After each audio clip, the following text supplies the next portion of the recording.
अश्वशिरा मुनि उपस्थिति के कारण होने वाले व्यवधान से बाध्य होकर वेदशिरा मुनि ने अपनी आंखें खोली।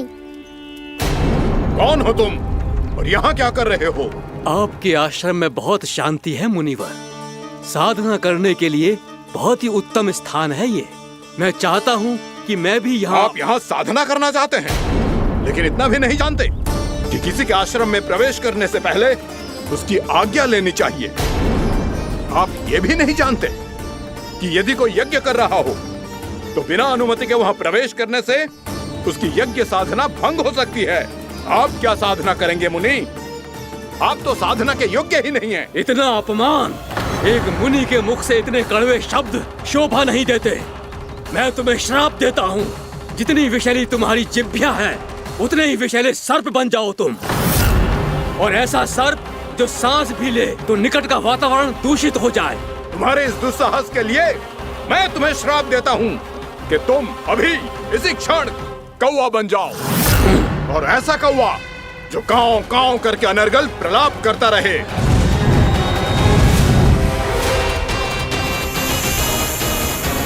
ये मैंने क्या किया? ये मैंने क्या किया? क्रोध के कारण दोनों ने एक दूसरे को श्राप दे दिया। पर दोनों ही मेरे भक्त थे, और भगवान होकर मैं अपने भक्तों को इतनी कठिनाई में कैसे देख सकता था। इसीलिए जिस संकट में उन दोनों ने अपने आप को फंसा लिया था, उसका समाधान करने में मैं उनके पास गया। देखिए ना प्रभु, ये क्या हो गया हमसे? हमारी रक्षा कीजिए प्रभु, मार्ग दिखाइए हमें। क्रोध पर नियंत्रण ना होने के कारण आप दोनों ने एक दूसरे को बहुत ही भीषण संकट में डाल दिया है।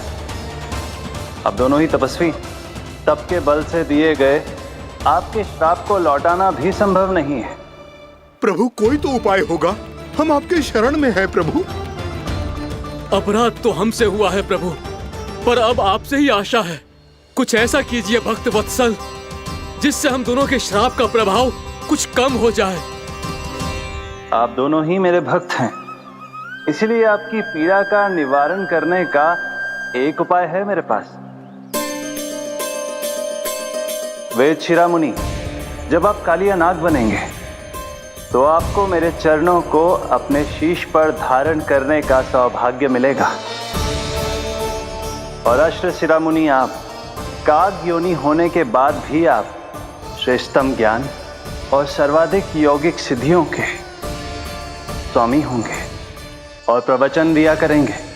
इसके बाद अश्वशिरा मुनि काक भुसुंडी बन गए, जिन्होंने आगे चलकर स्वयं गरुड़ देव को रामायण सुनाई।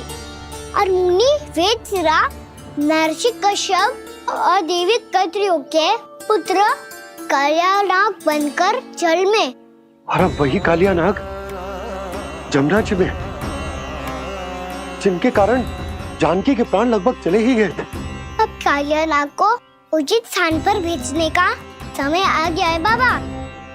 पर ये तो अच्छी बात है कान्हा, वेदशिरा मुनि को दिया हुआ तुम्हारा वचन भी पूरा हो जाएगा, जमुना जी की शुद्धि भी हो जाएगी। इस सब के बाद भी तुम दुखी क्यों हो? क्योंकि इसके बाद मैया के सामने मेरा रहस्य खुल जाएगा बाबा। उन्हें पता चल जाएगा कि उनका बालक कोई साधारण बालक ना है। भविष्य में जो होने वाला है उसे सबके सामने घटने से रोकना मेरे लिए भी संभव ना होगा। मैया को सब पता चल जाएगा। क्या पता चल जाएगा रे मुझे?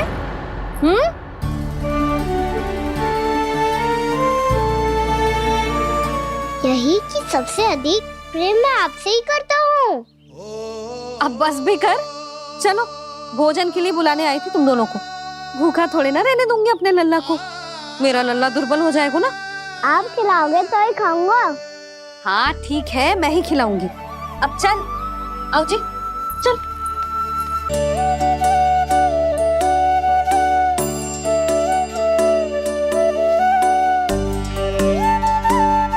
मैया खेलो ना मेरे साथ। मैया सुनो ना। मेरी बात ना मानोगी? अभी बहुत कार्य पड़े लल्ला, देख जानकी को औषधि भी देने जानो है ना। औषधि मैं दे दूंगा, फिर तो खेलोगी ना आप मेरे साथ। पिछले कुछ दिनों से अपनी मैया का अधिक से अधिक प्रेम पाने का प्रयास करो है कान्हा। इसका तो एक ही अर्थ हो सकता है कि कछु बहुत बड़ो होने वालो है। कान्हा रुक जा लल्ला। कान्हा क्यों तंग कर रहा है, मैया को पहन लेना। कान्हा, कान्हा,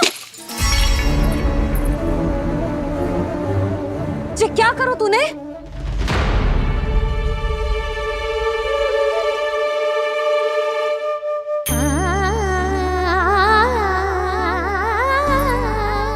अच्छा ठीक है, अब मुंह लटकाने की आवश्यकता ना है। ये ले।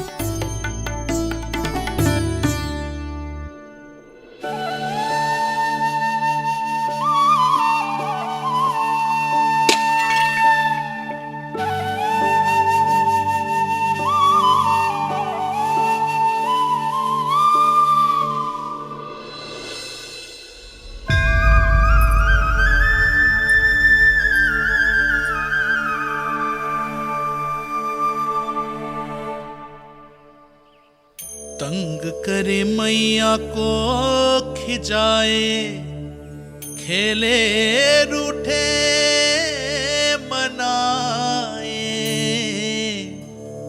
लीला अनोखी करके शरारत, कान्हा दंड भी पाए।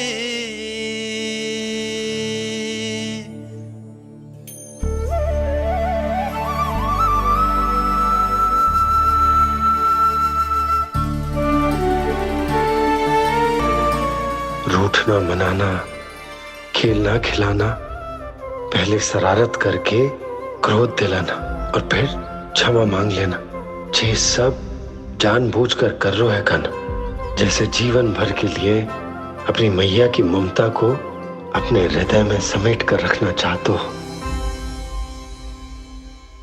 कैसे कैसे करूं उस कालिया से मित्रता, कैसे करूं उसका उपयोग?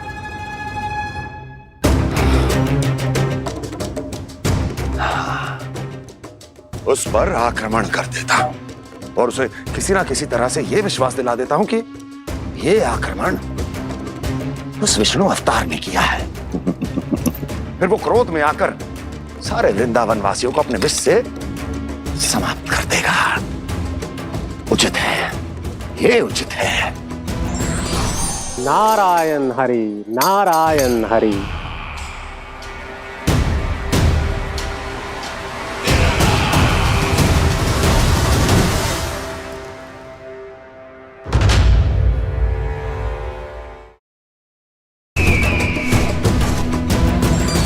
नारायण हरि, नारायण हरि।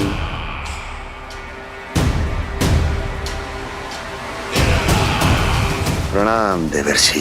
किस योजना में कितना लाभ है और कितनी हानि, यह आंकलन करते करते थक गए होंगे मथुरा नरेश।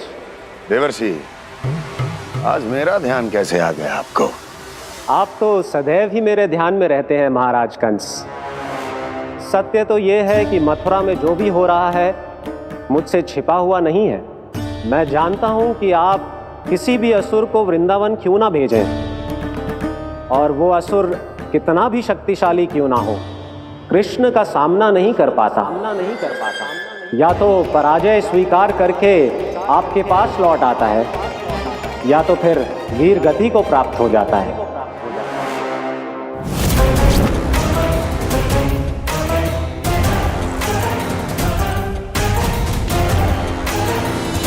वाह, मुझे मेरी असफलताएं स्मरण कराने आए हैं, मेरे घाव को खुरेदने आए हैं, उन पे नमक छिड़कने आए हैं।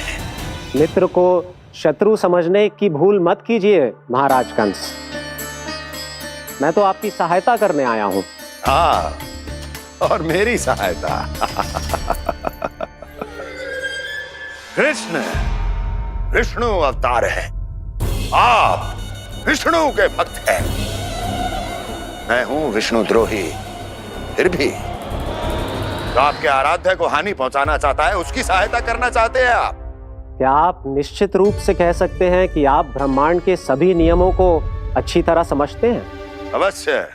आपके लिए बस इतना ही जानना पर्याप्त होगा कि मैं जो कुछ भी कर रहा हूं उसके लिए मेरे व्यक्तिगत कारण हैं। मैं तो बस आपके हित में पिछली बार की तरह एक सुझाव लेके आया था, पर यदि आप मेरा सुझाव सुनना भी नहीं चाहते तो आपकी इच्छा। नारायण हरि, नारायण हरि। कारण चाहे जो हो, इनके पिछले सुझाव के कारण ही आज मेरे शत्रुओं की संख्या कम है, अन्यथा मैं देवकी के अन्य पुत्रों को भी जीवित छोड़ देता और आज वो सब अपने भाई के साथ मिलकर उसकी शक्ति को अनेक गुना बढ़ा देते। ठहरिए देव ऋषि,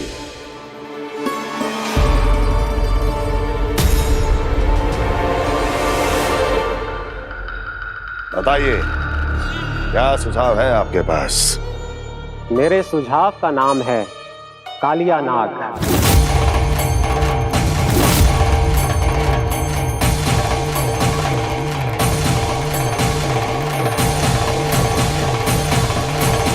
उसके विषय में मैं जानता हूं देवर्षि।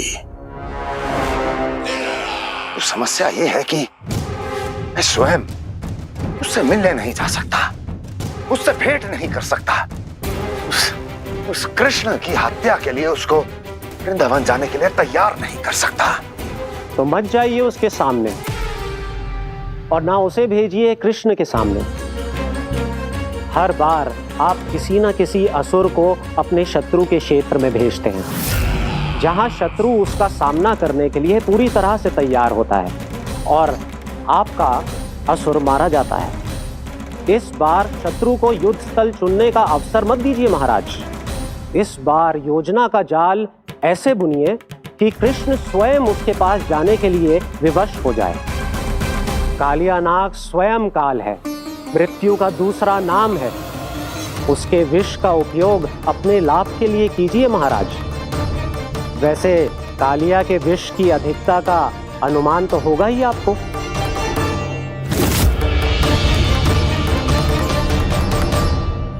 एक बार जो उसके क्षेत्र में पहुंच गया, फिर उसके विष से बचना असंभव है। उचित सुझाव है देवर्षि, उचित सुझाव है। देवर्षि, उस छलिया विष्णु की भक्ति करते करते आप भी उसके रंग ढंग सीख गए हैं। उचित है, उचित है।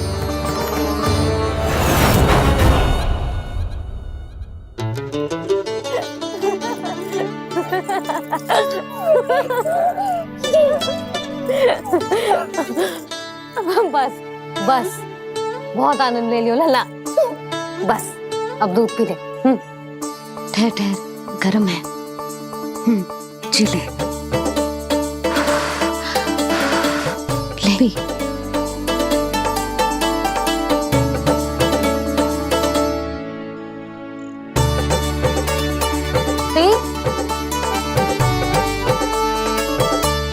मैं ना होती तो ना जाने क्या होता तेरा।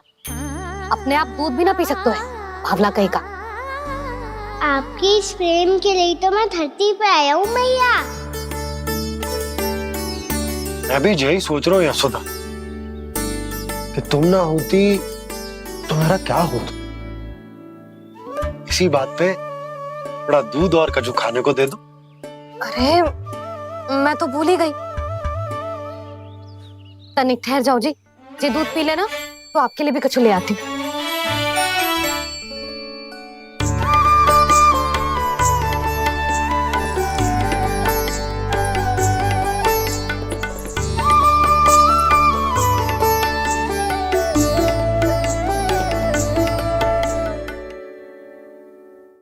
प्रणाम महाराज।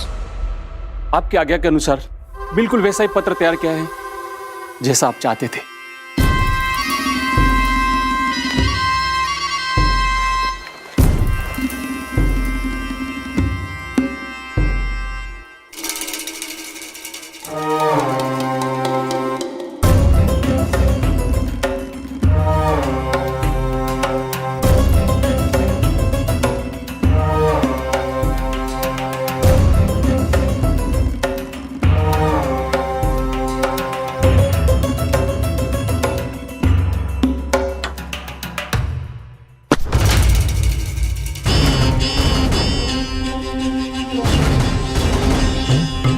कृष्ण जन्म से लेकर आज तक ये मेरी सबसे महत्वपूर्ण योजना है।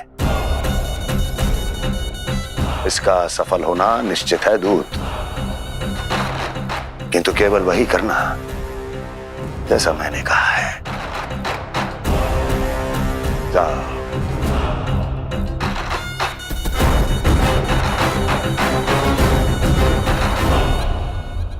कान्हा,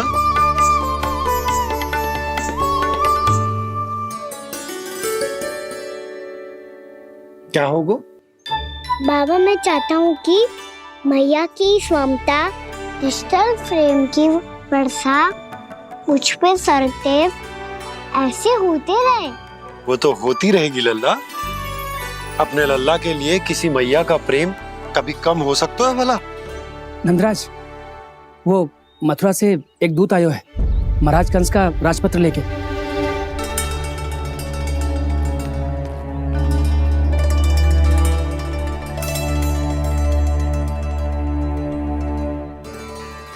कान्हा अब क्या करने वाला है? तेरे बाबा कहाँ गए? हाँ? कंस मामा का खेल आरंभ हो गया है, पर मैया वो सब सुनेगी तो व्यर्थ चिंतित हो जाएगी। बस थोड़ा बाहर गया मैया, कछु खा लिए से। बाहर इस समय? मैया क्या होगा? मैया देखो ना, पीठ पे कछु हो रहा है। मेरा हाथ ना पहुंचो, आप करो ना। दिखा यहाँ। क्षमा करना मैया, पर अभी बाबा को ही संभालने दो ये सब। कहिए, क्या संदेश लाए हैं आप? नहीं नंदराज नहीं। महाराज कंस का आदेश है कि ये संदेश सभी गांव वालों के साथ ही पढ़ा जाए। ठीक है, मैं गांव वालों के सामने पढ़ दूंगा, पर मुझे तो दीजिए पढ़ने के लिए। महाराज की आज्ञा का पालन करना आपके लिए भी आवश्यक है नंदराज। सभी गांव वासियों की सभा बुलाइए। बंसी, सभी गांव वालों की सभा बुलाओ। राजपत्र में ऐसा क्या संदेश भेजो है कंस ने? अब मेरे पत्र को पढ़कर सब भौचक के रह जाएंगे। और वो कृष्ण, उस कृष्ण के पांव के नीचे से तो भूमि खिसक जाएगी, आकाश फट पड़ेगा, बिजलियां गिर जाएंगी। प्राप्ति, ओ प्राप्ति, कंस का पत्र। स्वयं को बहुत अधिक शक्तिशाली समझता है ना वो। अब देखता हूं कैसे वो इस महासंकट का सामना करता है। वो कृष्ण, वो अपनी मृत्यु स्वयं चुनेगा या मृत्यु की वेदी पर चढ़ा देगा प्रिय वृंदावन वासियों को।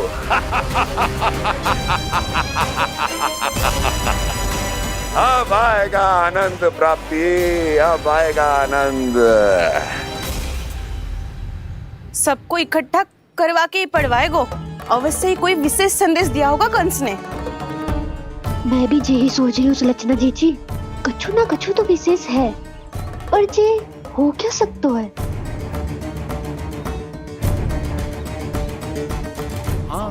बात तो सही है। ऐसा क्या हो सकता है? सभी गांव वासियों के सामने कहा जाए, कछु तो विशेष अवश्य लग रहा है। बाहर तक कोलाहल क्यों हो रहा है? मैया, मैया, अब क्या होगा? मैया देखो ना, सर पे कछु हो रहा है। लल्ला, नारायण ने तुझे हाथ दिए हैं ना? पीठ की बात अन्य थी। अपने सिर की सेवा स्वयं कर। सर पे तो हाथ पहुंच रहा है ना?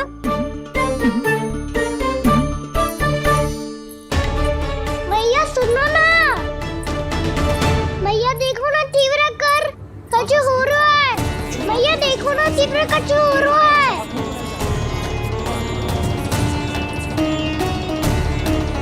सब लोग आ चुके हैं, अपना संदेश सुनाइए आप।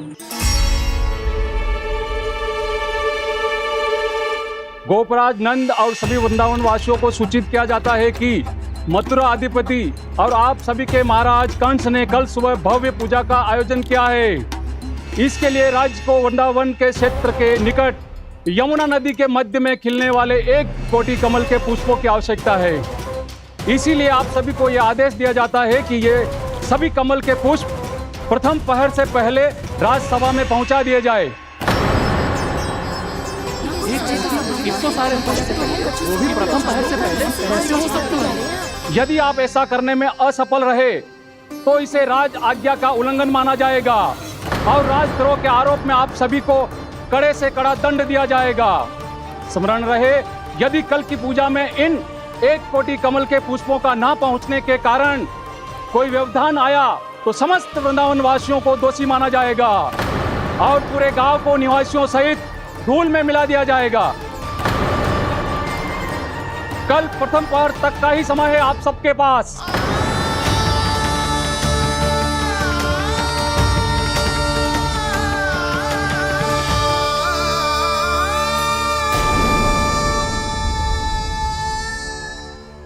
कमल पुष्प, वो भी कल प्रथम प्रहर में? ऐसे कैसे संभव है? और कोई साधारण पुष्प ना, यमुना नदी के मध्य खिलने वाले विशेष कमल के फूल चाहिए उन्हें। लेकिन यमुना नदी में तो कालिया नाग ने विष घोल के रखा है, तो फिर कैसे हो पाएगा? यह संभव है। हमारी मृत्यु का संदेश भेजा राजा कंस ने। सदैव की भांति इस समस्या पर भी गांव के बड़े ही विचार करेंगे। बालकों का यहाँ होना उचित ना है।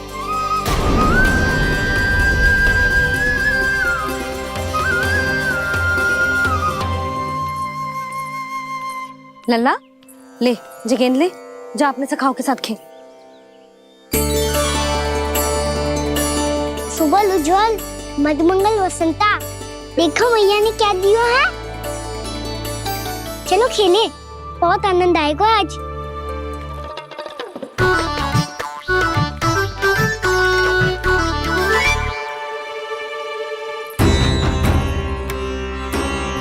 भानु, बंसी, जाओ और शीघ्र ही वो घेरे का कार्य समाप्त करो।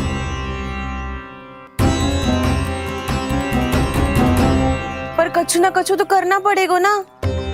पर हम कर ही क्या सकते हैं? पुष्प लाने को और कोई उपाय है भी तो ना। मैं चला जाऊंगा जमुना जी में। वैसे भी मेरे जीवन के कितने दिन शेष बचे हैं। गांव के लिए, समाज के लिए कुछ करके मरूं, तभी तो शांति मिलेगी। ना काका, यदि आप उस विषैले जल में छलांग लगा भी दोगे, किंतु 1 कोटि कमल पुष्प एकत्रित कर पाना आपके लिए संभव ना है। इससे अच्छा है कि मैं चला जाऊं। यदि मैं मर भी गया तो मेरे पीछे रोने वाला कोई ना है। किसी को कहीं जाने की आवश्यकता ना है। गोप नरेश होने के नाते ये मेरा कर्तव्य है कि मैं आप सबकी रक्षा करूं। नंदराज, आपको जाना है तो जाओ। हरिया, काका, भैया सब चले जाओ। लेकिन आपको पता है वहाँ का जल कितना विषैला है। आप लोग एक क्षण भी जीवित नहीं रह पाओगे। फिर कैसे इकट्ठा करेंगे 1 कोटि कमल पुष्प? आप बात तो सही कह रही हैं शांति। उस दुष्ट कंस ने ऐसी मांग रख के हम सबको फंसा दिया। हम में से कोई भी क्यों ना चला जाए और इस संकट का समाधान ना निकले को। कान्हा, बताना कौन सा खेल खेलें? गेंद पकड़ खेलते हैं। पर एक बात सुन लो सब, कोई भी तीव्र गति से ना फेंकेगा गेंद को। भैया ने फ्रेम बनाई है मेरे लिए। सब तैयार हो?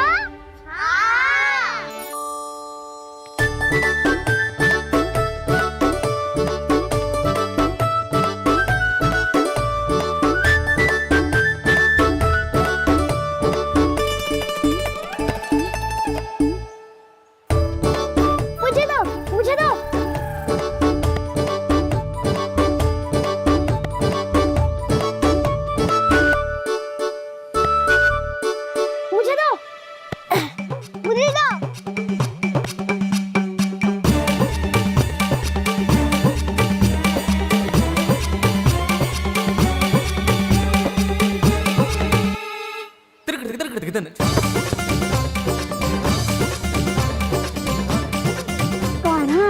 इतनी धीरे से फेंकेगो तो कैसे आनंद आएगो? थोड़ा बल लगा के फेंक। हाँ कान्हा, हम अभी बड़े हो गए हैं, तू अब भी छोटे बालकों की तरह फेंक रहा है।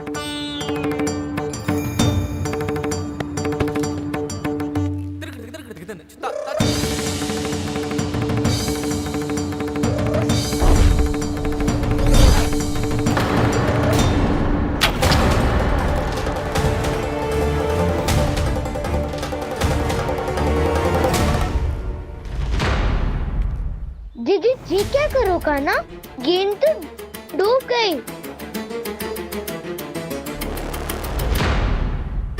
अच्छा, तो ये सब इसकी योजना का भाग था ताकि ये कालिया का सामना कर पाए।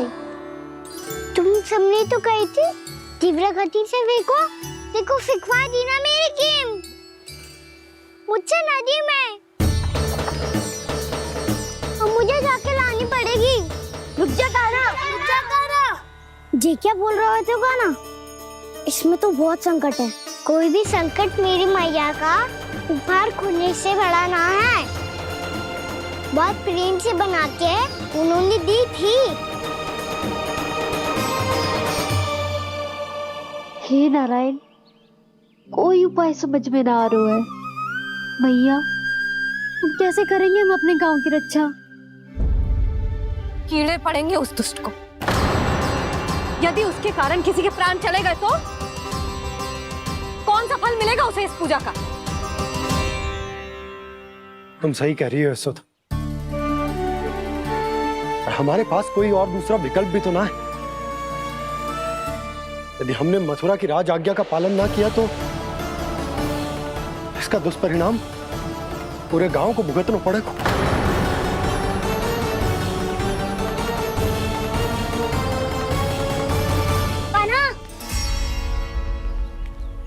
तुम्हें पता है कि तू भगवान है, दिव्य है, बहुत शक्ति है तुझमें, पर फिर भी हम तुझे विषैले जल में ना जाने दे सकते। कुछ होगा तो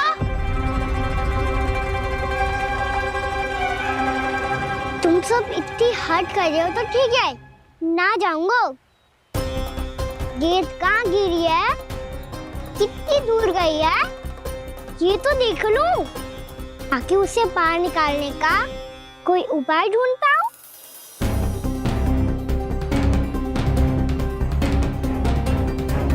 हाँ।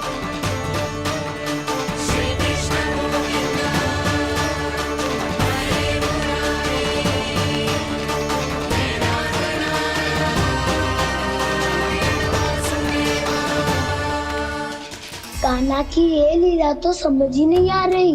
पहले इसने देवश्री नारद को मथुरा जाकर कंस को भड़काने के लिए कहा, फिर स्वयं ही दुखी भी हो गया कि अब इसका रहस्य सबके सामने खुल जाएगा।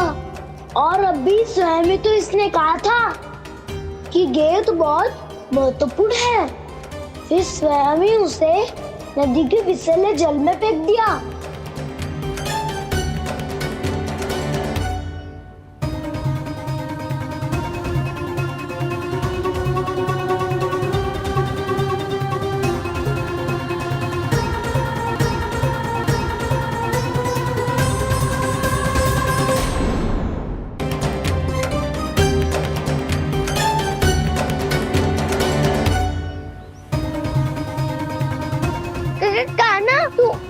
ऊपर क्यों चढ़ रहा है? अरे ऊंचाई से देखूंगा तभी तो गेंद दिखेगी।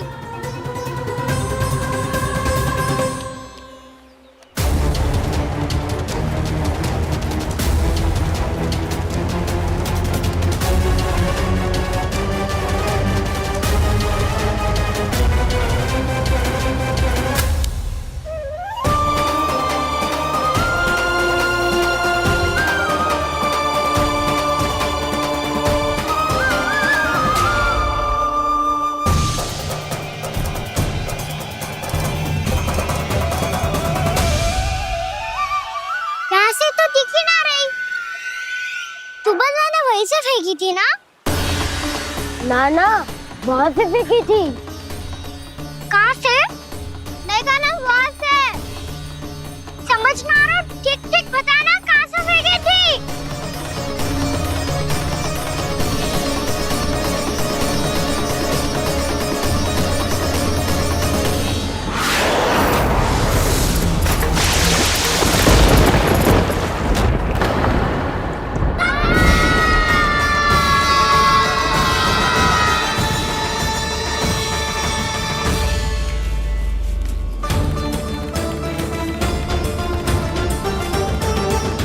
कालिया नाग के क्षेत्र में जाकर कोई भी जीवित वापस ना लौट सको।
ये क्या किया वाना ने? कालिया नाग तो उसे देखते ही निकल जाएगा।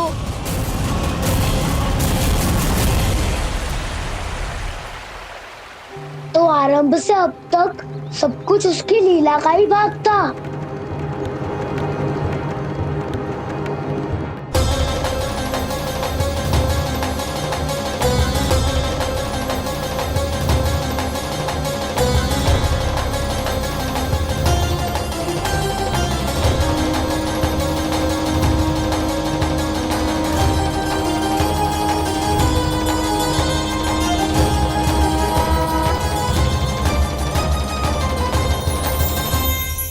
इतना सुंदर रूप, मन मोहने वाली मुस्कान, अद्भुत तेज और भगवान जैसी दिव्यता। कौन हो तुम? हाँ, तुम्हें देखकर तो हम सब सम्मोहित ही हो गए।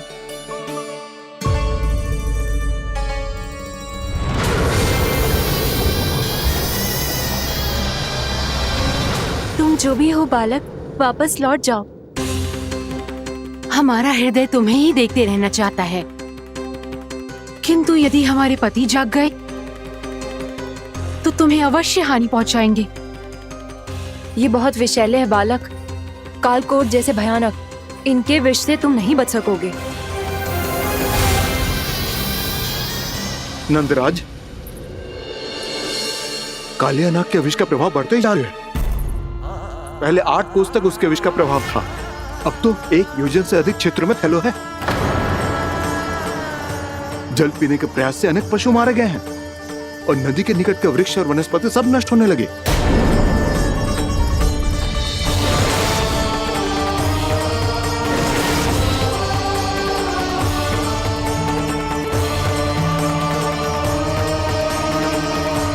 इनके विष की तीव्रता इतनी अधिक है बालक कि इनके संपर्क में आने वाले को तड़पने का भी अवसर नहीं मिलता। इनके विष की अग्नि क्षण भर से भी कम समय में प्राण वायु को जलाकर राख कर देती है।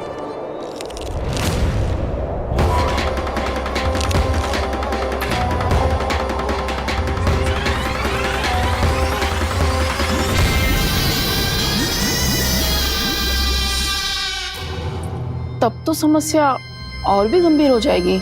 मैंने तो सुनो है कि कालिया नाग कम से कम 2 योजन लंबा है, सैकड़ों फन है उसके।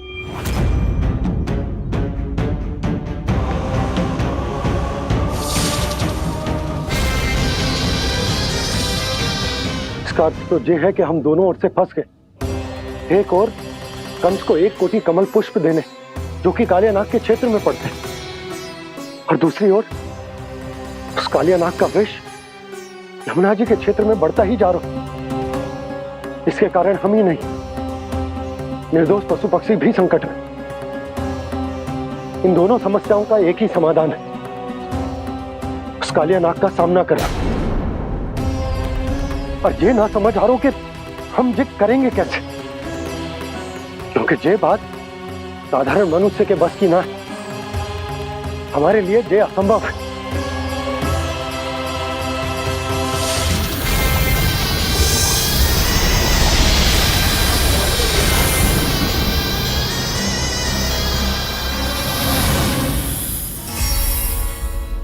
अब तो तुमने अपनी आंखों से भी देख लिया बालक, ये कितने विषैले हैं।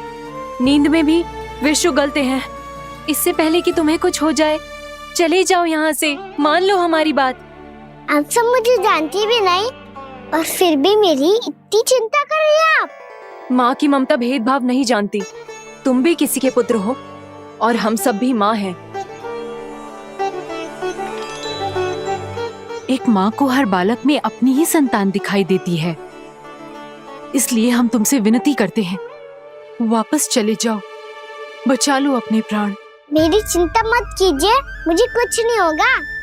होगा, अनर्थ होगा यदि ये उठ गए तो।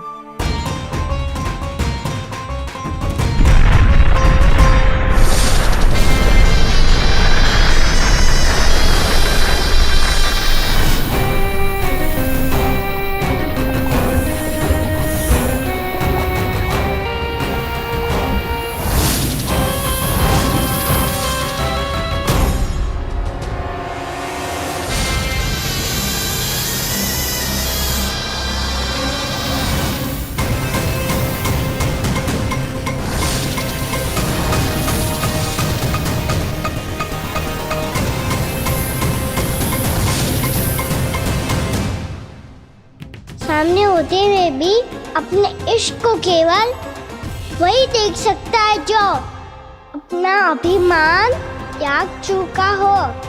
पर पूर्व जन्म में मेरा भक्त होने के नाते मेरा सत्य स्वरूप देख पाने में मुझे इसकी सहायता करनी चाहिए।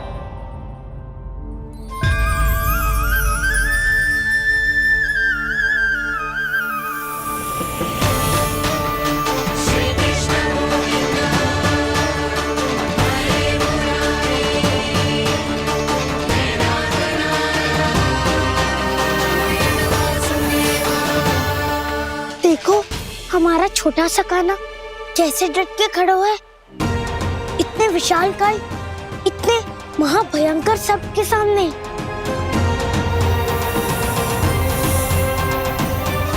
ये कोई भगवान नहीं है जो इसके सामने हाथ जोड़ रही हो तुम सब।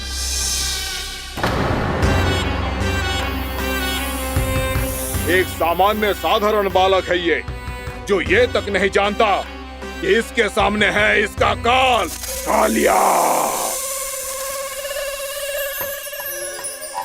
तू कौन है बालक? मेरे इतने निकट आकर भी तू जीवित कैसे है? मेरी नहीं, अपनी चिंता करो कालिया। बहुत मनमानी कर ली तुमने। अब बस मैं तुम्हें रोकना हूँ। अब बस मैं तुम्हें रोकना हूँ। मैं तुम्हें रोकना हूँ। बित्ते भर का है तू, मेरे विष के बारे में जानता ही क्या है? और कहता है मुझे रोकने आया है। किससे? किससे रोकना चाहता है तू मुझे? मुझे क्रोध दिलाने की भूल मत कर बालक। अपनी फुंकार से ही तेरी इस मुस्कुराहट को अंतिम मुस्कुराहट बना सकता हूं मैं। शीघ्र बता, कौन है तू और किसने भेजा है तुझे? तुम्हें आवाज भी है कि अपनी पुकारों से तुम कितना विष भूल चुके हो। पवित्र यमुना नदी को कितना दूषित कर दिया तुमने। और यही नहीं, तुम्हारे कारण निकट के जीव जंतुओं, वृक्ष, वनस्पतियों सबको हानि पहुंच रही है। तो क्या? मुझे उससे क्या? मुझे है आपत्ति है मुझे तुम्हारे इस व्यवहार से, और इसीलिए तुम्हें यहाँ से जाना होगा। यहाँ से जाना होगा।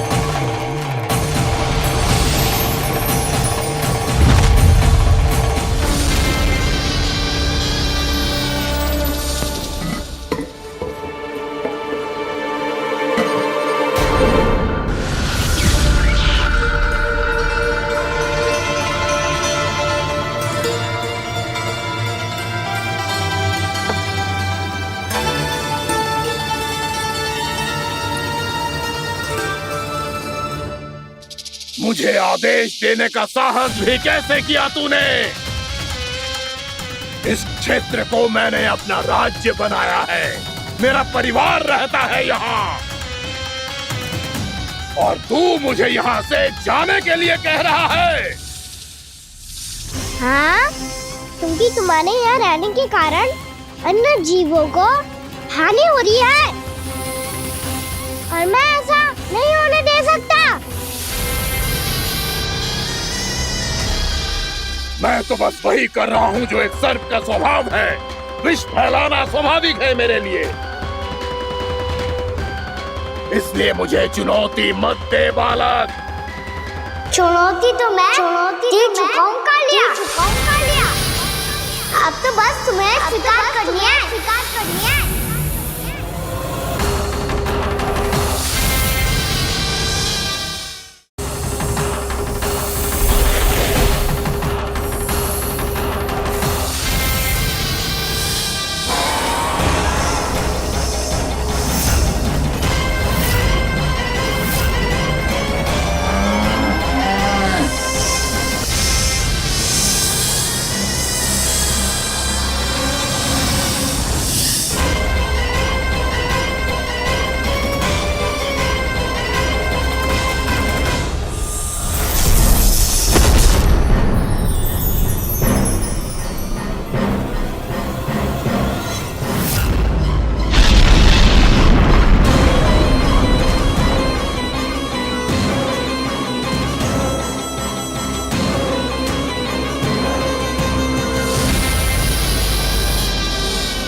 मैं भी चेतावनी दे रहा हूँ, यहाँ से चले जाओ। अपनी भूल को पहचानो कालिया, तुम जो कर रहे हो अनुचित है।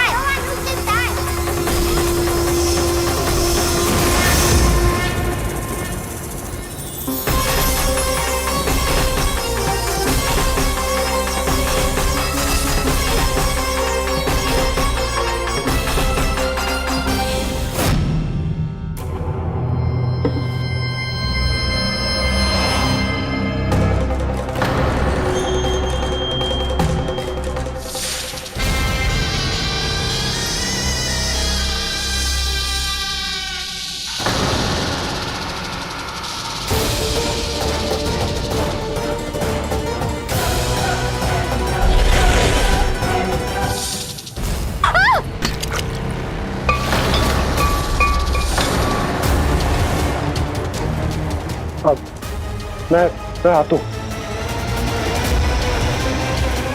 क्या हो गया सुधा? मुझे आवाज हो रहा है जी, कछु ना कछु गड़बड़ है।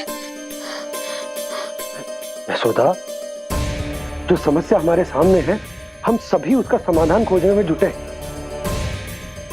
तुम विश्वास करो, मैं कोई ना कोई समाधान अवश्य ढूंढ लूंगा।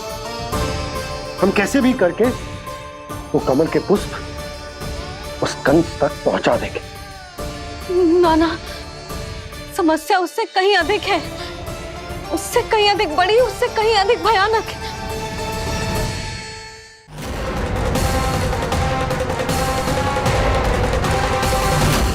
इसकी ये बूंद से ही सबके प्राण चले जाते हैं। इसने तो विष की धारियां फेंकी है खाना पे। कान्हा कैसे बच्चे को अधिक विष से? इसका विष तो क्या, ये सर स्वयं भी छू तक नहीं पाएगा हमारे कान्हा को।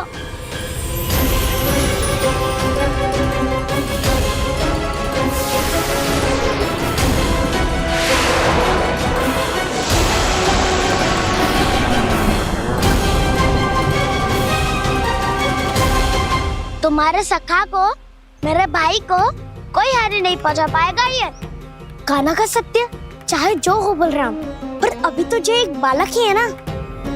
देखो कैसे विष के कारण स्थिर हो गया है।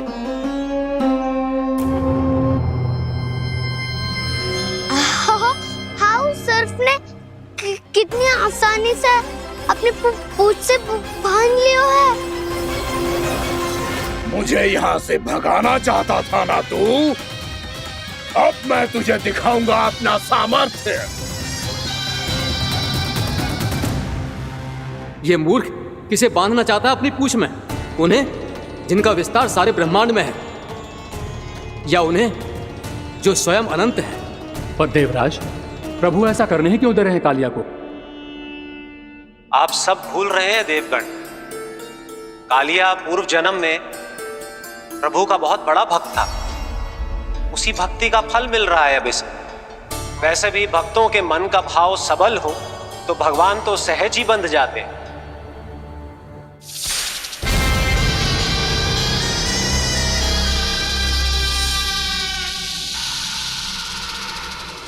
बलराम, तुमने ही तो कही थी कान्हा को कछु ना होगो। देखो उस दुष्ट ने चारों ओर से जकड़ लियो है।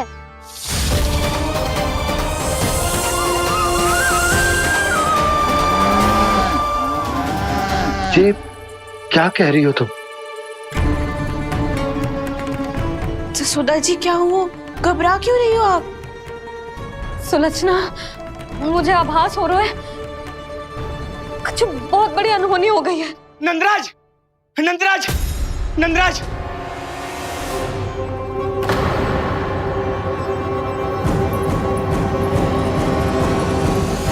नंदराज, कान्हा ने जमदग्नि नदी में छलांग लगा दी है। कान्हा ने जमदग्नि नदी में छलांग लगा दी है। कान्हा ने जमदग्नि नदी में छलांग लगा दी है। कान्हा जमुना में कूद गया है। मुझे लगा था आज कछु गड़बड़ होने वाली है। मुझे आज कान्हा को ना जाने देना चाहिए था।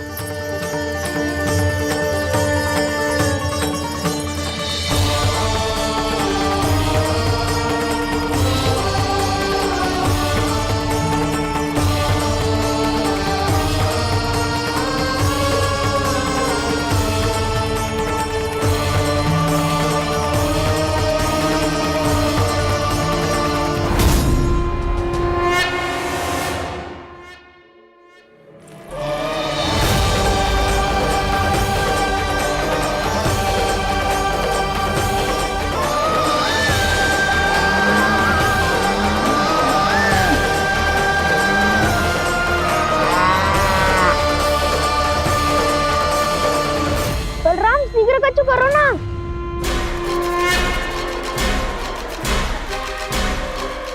कछु भी करो पर कान्हा को बचाओ।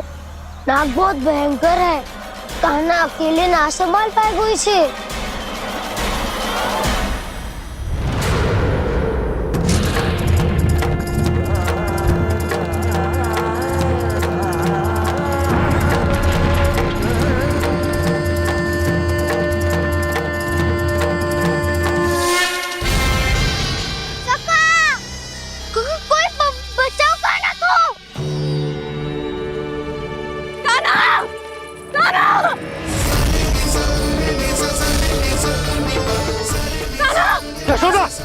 यशोदा रुको। छोड़ दो मुझे, छोड़ दो मुझे। रुक जीजी, संभालो, बावली हो गई है। जीजी संभालो। कान्हा, कान्हा।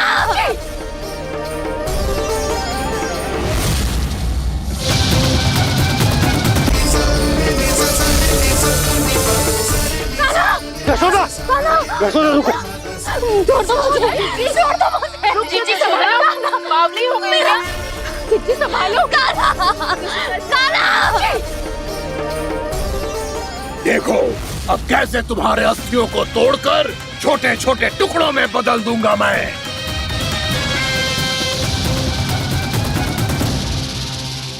जी आप जाओगी तो आप भी फंस जाओगी। अपने लल्ला के लिए मैं किसी भी संकट का सामना करने के लिए तैयार हूँ। छोड़ो ना यशोदा, हमें कोई और उपाय खोजना पड़ेगा। कोई और उपाय? आप देख ना रही मेरा कान्हा किस दशा में है। कान्हा मैया के वश में नहीं है, नहीं तो ये अपने लल्ला के लिए साक्षात काल का भी सामना कर ले। ये तो केवल कालिया नाग है। हे नागराज, आप मेरे प्राण ले लो पर कान्हा को छोड़ दो। ना नागराज, आप मेरे प्राण ले लो, मैं विरोध भी ना करूंगी।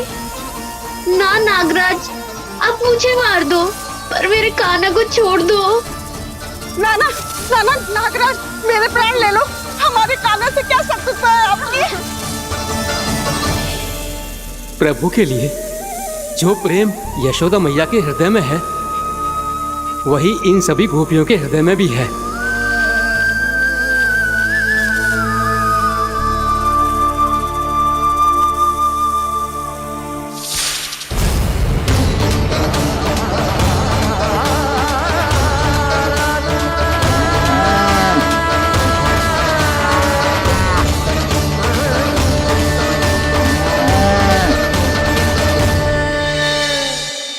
यशोदा, यशोदा, देखो इन गोपियों को, इन गैयाओं को, इन सब के मन में भी तुम्हारी भांति ही ममता भरी हुई। वो सब भी कान्हा से उतना ही प्रेम और स्नेह करती हैं, उतनी ही ममता से भरी हुई हैं जितनी कि तुम।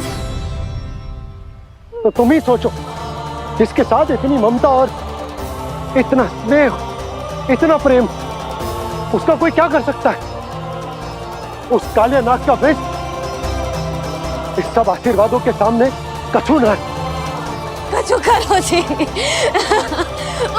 उसे बोलो वो मेरे प्राण में से मेरे कान्हा को छोड़ दे। यशोदा,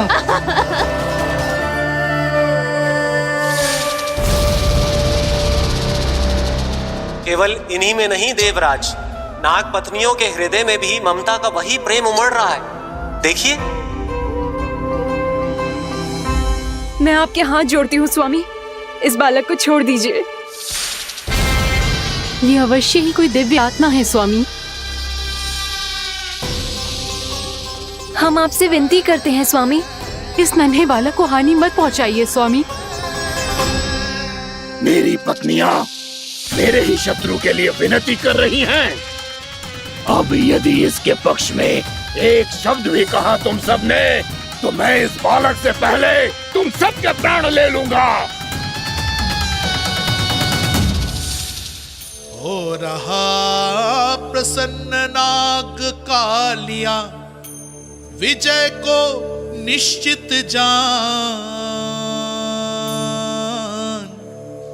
रोते बिलखते व्याकुल सब, संकट में देख कान्हा के प्राण।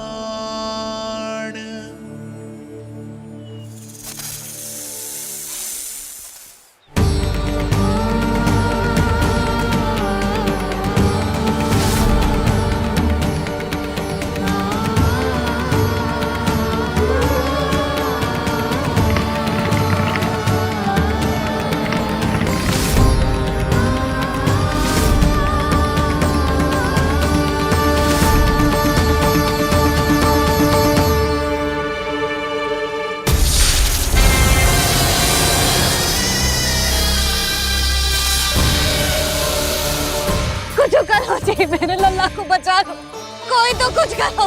जीजी संभालो यशोदा।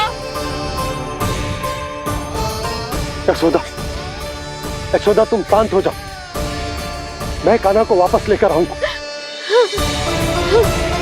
मैं रक्षा करूंगा उसकी। ना नंदराज, नंदराज नहीं। कम से कम आप तो समझो नंदराज, कालिया के पास आप जाओगे तो आप भी फंस जाओगे।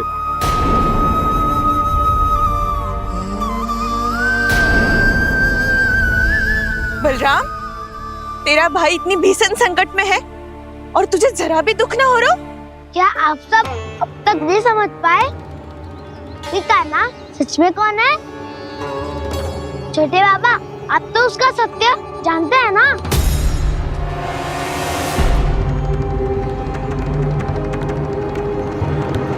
मानता हूँ कि आप सब कान्हा के रहस्य के बारे में नहीं जानते, पर क्या उसके जन्म से आज तक घटी एक से बढ़कर एक विचित्र घटनाओं को भी भूल गए हैं आप सब?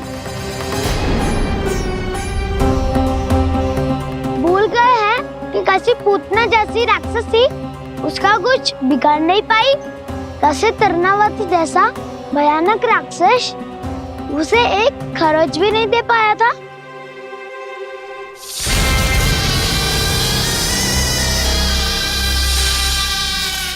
आप सबने अपनी आंखों से देखा था ना, बकासुर से कान्हा की रक्षा करने देवता स्वयं आए थे, पर सत्य तो ये है कि वो सभी देवता भी उस असुर के सामने असमर्थ हो गए थे।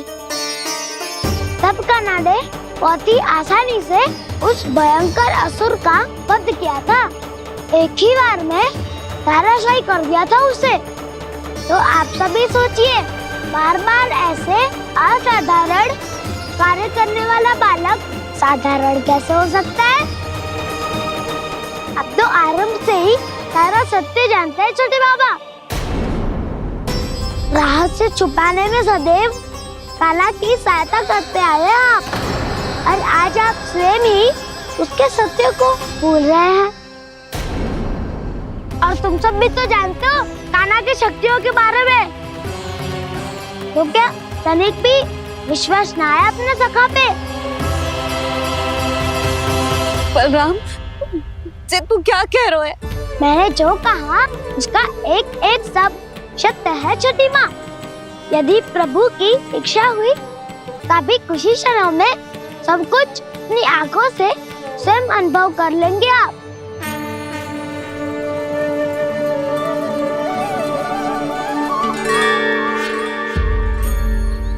शांताकारं भुजगशयनं पद्मनाभं सुरेशं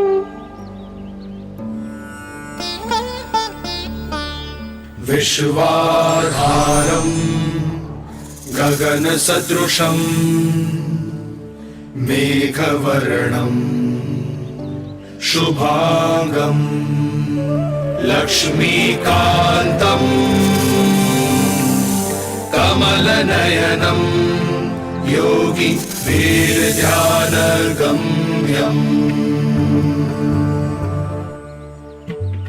वन्दे विष्णुं भवभयहरं सर्वलोकैकनाथम्।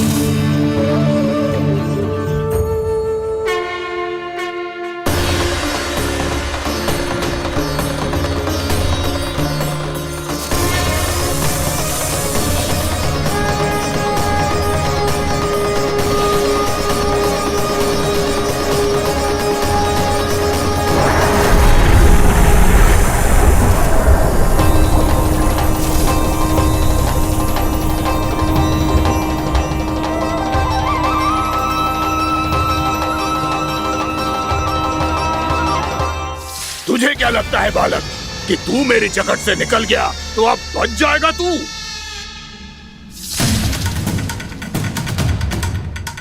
मेरे विष से अपनी प्राण रक्षा करने में सफल रहा, मेरी जकड़ से भी छूट गया, पर मेरे दंश से नहीं बच पाएगा।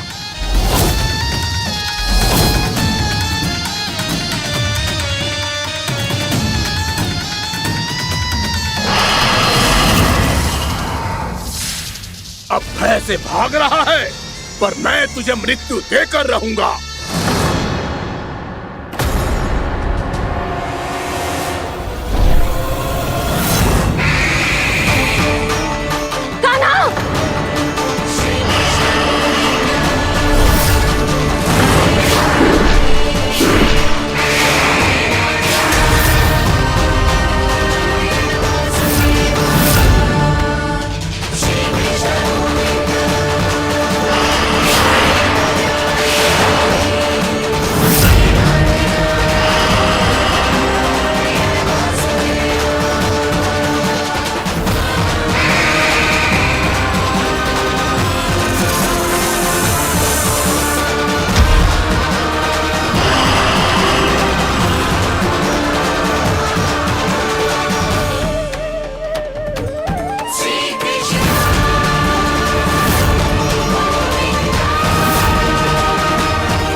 मेरा नन्हा सा कान्हा कितनी देर भाग पाएगा?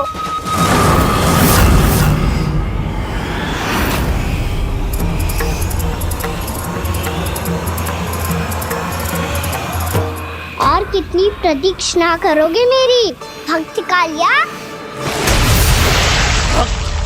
भक्त नहीं, काल हूं मैं तेरा। जब अहंकार का मुकुट बुद्धि को ढक लेता है तो भक्त अपने भगवान को भी नहीं पहचान पाता। व्यर्थ की पहेली में मत उलझा बालक। ना मैं भक्त हूँ और ना तू भगवान।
जिसके लिए इतने व्याकुल हो रहे थे, उसे छूकर कालिया नाग का हलाहल जैसा विष भी चरणामृत बन गया है और यमुना जी के जल में फैल चुके विष के प्रभाव को भी नष्ट कर रहा है।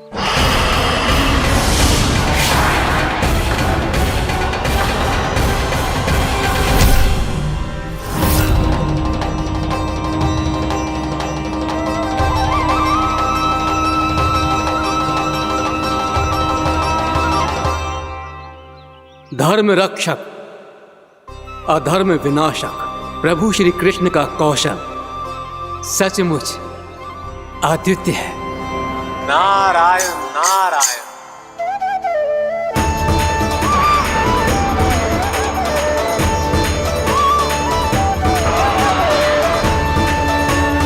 मेरा भार तुम्हारे भीतर के अहंकार का प्रतीक है कालिया।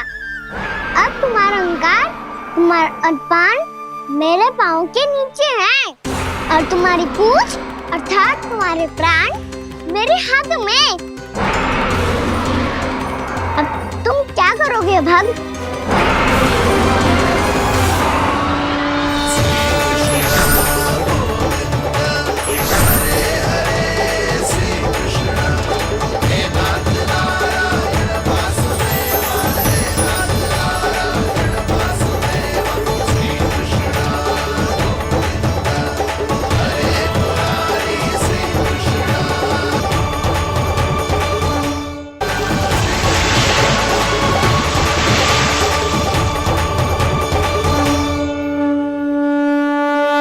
प्रभु, भले ये आपको पहचानने में असमर्थ हो, पर हम सब ने आपको पहचान लिया है। हाँ प्रभु, एक भक्त होने के नाते और एक अर्धांगिनी और माँ होने के नाते मैं आपसे इनके प्राणों की भिक्षा मांगती हूँ। अपनी कृपा दिखाइए और इन्हें क्षमा कर दीजिए। आपके लिए मित्र और शत्रु में कोई अंतर नहीं प्रभु। उसी तरह आपकी कृपा और दंड में भी कोई अंतर नहीं। दोनों दया ही तो हैं, अकारण ही किसी को प्राप्त नहीं होती। हमें विश्वास है कि हमारे पति को मिला ये दंड कोई अभिशाप नहीं है, आपका वरदान है। ये सत्य है प्रभु कि इनसे बहुत से पाप हुए हैं। इनके विष से बहुत सारे जीव जंतु को हानि पहुंची है, पर अब आपके चरण इनके शीश पर पड़ गए हैं। ऐसी कृपा तो बड़े बड़े महान महात्माओं को भी दुर्लभ है, और इन्हें प्राप्त हुआ तो अवश्य ही ये किसी महान पुण्य का ही फल है। हे प्रभु, उन्हीं पुण्य कर्मों की शक्ति का आह्वान कर मैं आपसे विनती करती हूँ, इन्हें प्राण दान दीजिए। मैं अपने इस भक्त को क्षमा अवश्य करूंगी देवियों, यदि ये अपने अहंकार को त्याग कर मुझे पहचान ले तो।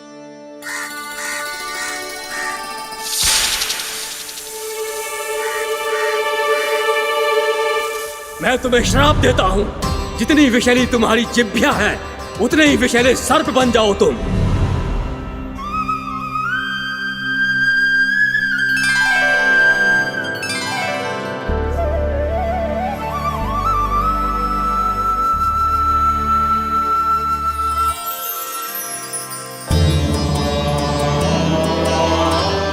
नारायण, मुझे क्षमा कीजिए नारायण। मैं तो आपका परम भक्त था, किंतु मैं आपको पहचान नहीं सका। इसका दंड तो मुझे मिलना ही था, किंतु मैं अब प्रायश्चित करना चाहता हूं। इसके लिए यदि आप मेरे प्राण भी ले लेंगे तो भी मुझे कोई दुख नहीं होगा। मैं अपना जीवन, मृत्यु और अपना अस्तित्व सब कुछ आपको समर्पित करता हूं।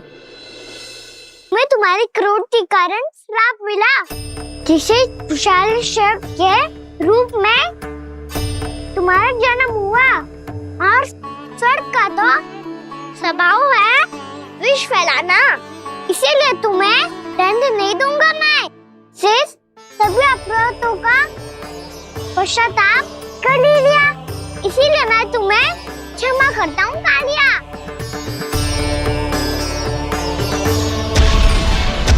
पर तुम्हें यहाँ से दूर समुद्र के बीच जाकर रहना होगा, जहाँ किसी निर्दोष का जीवन तुम्हारे विष से प्रभावित ना हो। मैं चाहकर भी आपकी इस आज्ञा का पालन नहीं कर सकता। मैं असमर्थ हूँ प्रभु, क्योंकि यदि मैं इस क्षेत्र को छोड़कर गया तो मेरी मृत्यु निश्चित है। आपसे क्या छुपा है प्रभु? आप तो जानते हैं कि सर्प जाति और आपके वाहन गरुड़ के बीच अनंत शत्रुता चल रही है, जिसका प्रारंभ नागों के द्वीप नागालय से हुआ था। उस द्वीप पर छोटे जीवों को निगल जाने के लिए सर्प थे, और गरुड़ को सर्पों का स्वाद बहुत प्रिय था, इसलिए वो बार बार नागद्वीप जाने लगा था। पर इस कारण पूरी सर्प जाति उससे आतंकित हो गई थी, इसलिए जब भी गरुड़ वहां पहुंचता तो सभी सर्प छिपने लगते। जब गरुड़ को इसका आभास हुआ तो उसे बड़ा क्रोध आया और वो उत्तेजना में भरकर सर्पों का शिकार करने लगा। भूख ना होने पर भी उन्हें मारने लगा। अब सर्पों के प्राण हरना उसके लिए खेल बन गया था। इस भीषण समस्या का समाधान ढूंढने के लिए पूरी सर्प जाति महान सर्प वासुकी के सामने इकट्ठी हुई। हे महान वासुकी, हमारी सहायता कीजिए। नागद्वीप पर गरुड़ ने आतंक मचा दिया है। पहले तो वो हमें अपना भोजन बनाता था, लेकिन अब हम उसके खेल का साधन बन चुके हैं। भूख हो या ना हो, जब तब आकर वो हमारे प्राण हर लेता है। अनुचित हिंसा के इस प्रथा का आरंभ सर्पों ने ही किया है। पहले आप सबने पूरे द्वीप पर अधिकार कर लिया, फिर आहार के साथ साथ आनंद के लिए भी आप सभी ने निर्दोष जीवों की हत्या की। और जब सृष्टि का संतुलन बनाए रखने के लिए गरुड़ आपको अपना आहार बनाने आया, तो आप सब अपने प्राणों की रक्षा के लिए छिपने लगे। तो फिर गरुड़ का उत्तेजित होना तो स्वाभाविक ही था। नागनाथ, जो हमने अन्य जीवों के साथ किया वही अब हमारे साथ हो रहा है, परंतु ये भी तो सृष्टि के संतुलन के विरुद्ध ही है ना? अवश्य है, इसलिए मैं गरुड़ से चर्चा करूंगा। धन्यवाद प्रभु।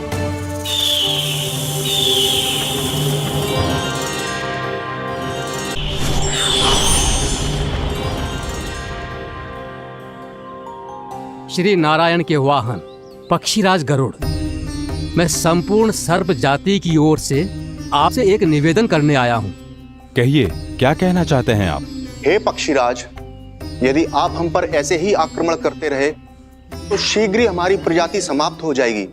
इसीलिए हमारी आपसे विनती है, यदि आप उचित समझें तो सर्पों के किसी एक घर से हम आपको एक सर्प प्रतिदिन अर्पित करेंगे।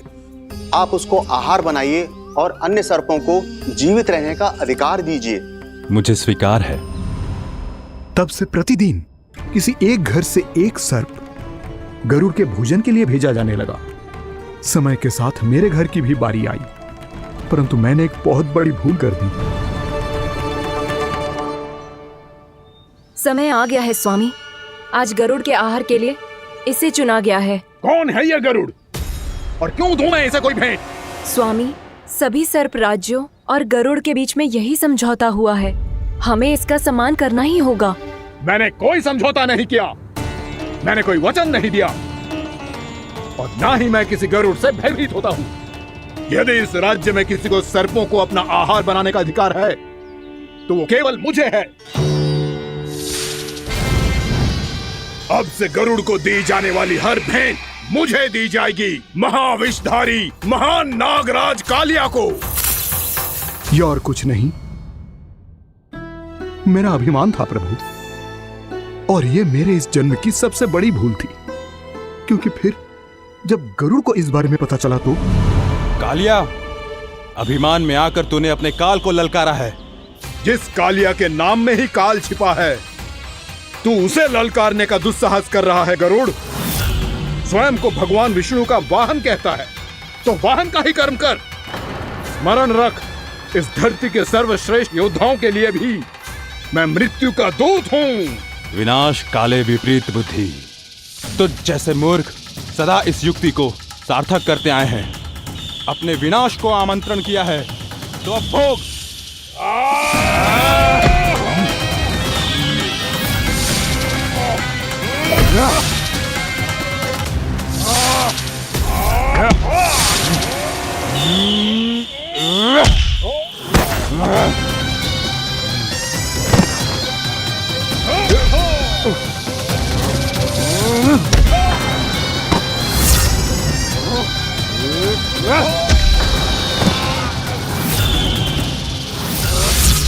जिसने मेरा भोजन चुराने की धृष्टता की है वो इसी योग्य है। तू मुझे जानता नहीं है गरुड़, मैं महाविषधारी नाग कालिया हूँ। तेरा इतना दुस्साहस कि तूने मुझ पर चरण से प्रहार किया।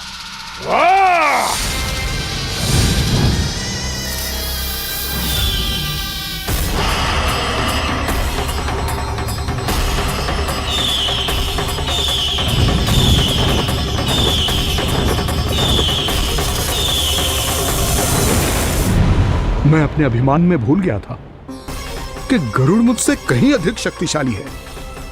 इसलिए अपने प्राणों की रक्षा करने के लिए मैं एक स्थान से दूसरे स्थान भागने लगा।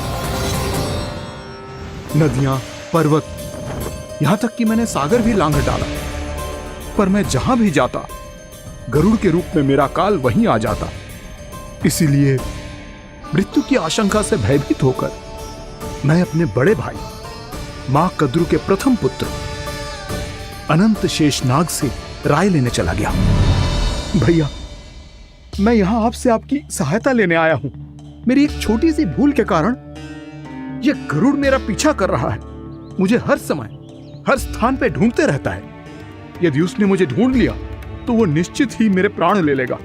मुझे कोई ऐसा स्थान बताइए जहां मैं अपनी पत्नी और अपनी संतानों के साथ शांति से रह सकूं। तुम यमुना नदी के किनारे वृंदावन क्षेत्र में जाके वास करो कालिया। गरुड़ वहां प्रवेश नहीं कर सकता, क्योंकि उसे ऋषि सोबरी का श्राप मिला हुआ है।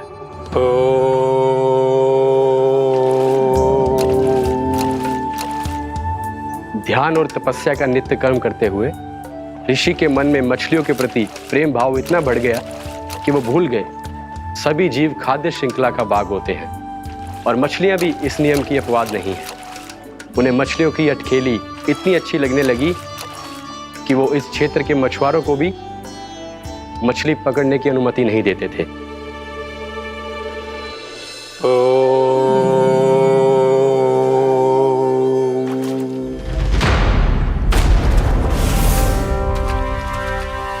उस दिन वो उस पक्षी को नहीं रोक पाए, पर तब से सावधान रहने लगे। यहां तक कि अपने साधना से भी अधिक ध्यान वो पक्षियों पर केंद्रित करने लगे। ठहरो! इसी क्षण अपनी चोंच में पकड़ी इस मछली को छोड़ दो। तुम्हें इन मछलियों का आहार नहीं करना चाहिए पक्षीराज। ये तो खाद्य श्रृंखला का नियम है ऋषिवर। यदि मैं इनका आहार नहीं करूंगा तो कोई और पक्षी कर लेगा। मैं अपने आनंद या प्रतिशोध के लिए इनके प्राण नहीं ले रहा। ये तो बस मेरा भोजन है। पर यह मेरा तपस्या स्थल है। तुम यहाँ शिकार करके मेरी साधना में विघ्न नहीं डाल सकते पक्षीराज। यदि आपकी यही इच्छा है तो मैं आज के बाद यहाँ नहीं आऊंगा।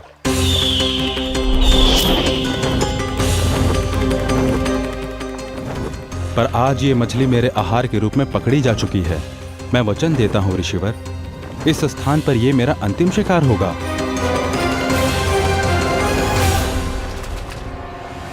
आज के बाद यदि तुमने वृंदावन की निकट उड़ान भी भरी तो तुम सैकड़ों टुकड़ों में फटकर मारे जाओगे पक्षीराज। ये मेरा श्राप है।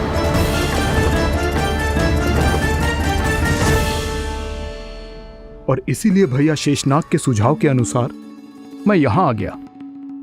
पर अब यदि मैं कहीं और जाऊंगा तो मेरे प्राण नहीं बचेंगे प्रभु।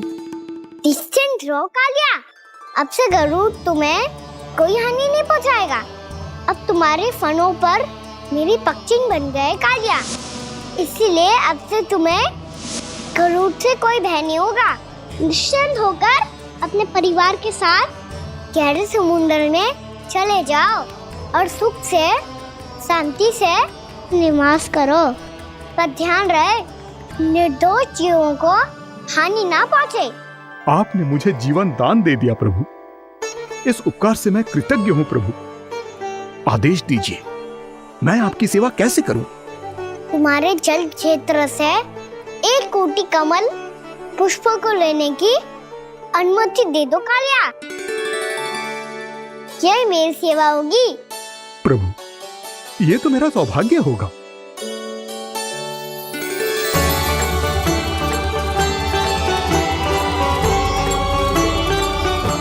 एक कोटि के स्थान पर हम 3 कोटि कमल पुष्प ले आए प्रभु। मैं तुम्हारी सेवा भाव से प्रसन्न हुआ कालिया।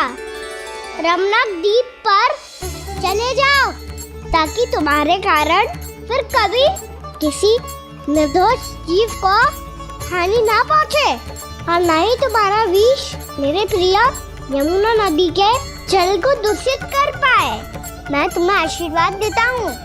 आज यहाँ मेरे द्वारा तुम्हें दिए गए इस आदेश का स्मरण जो भी भक्त करेगा और प्रातः काल और संध्या काल में इसका उच्चारण करेगा, उसे फिर कभी किसी संकट से कोई भय नहीं होगा। ये स्थान अब से काला कुंड के नाम से जाना जाएगा। यहाँ पर स्नान करने वाला और देवताओं को इस क्षेत्र से जल का अर्घ्य देकर प्रसन्न करने वाला भक्त यदि मेरा स्मरण करके पा सकेगा तो वो अपने सभी पापों से शीघ्र ही मुक्त हो जाएगा।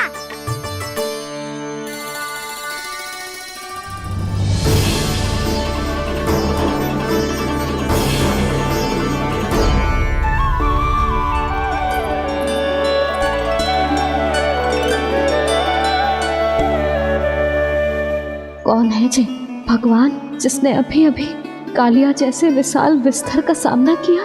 क्या एक साधारण बालक जो शीत की अधिकता से ठिठुर रहा है? क्या करूं? मैं लल्ला को ममता के आंचल में छुपा लूं या भक्त बनकर प्रभु की लीला देखती रहूं? क्या करूं मैं? कितना ठंडा था जल, बहुत सर्दी लग रही है। सर्दी से तड़पते हुए कैसे देखूं इसे? अभी जाके अपने पल्लू से सुखाती हूँ। हृदय से लगा के स्नेह की आंच दूंगी तो सर्दी पल भर में छूमंतर हो जाएगी।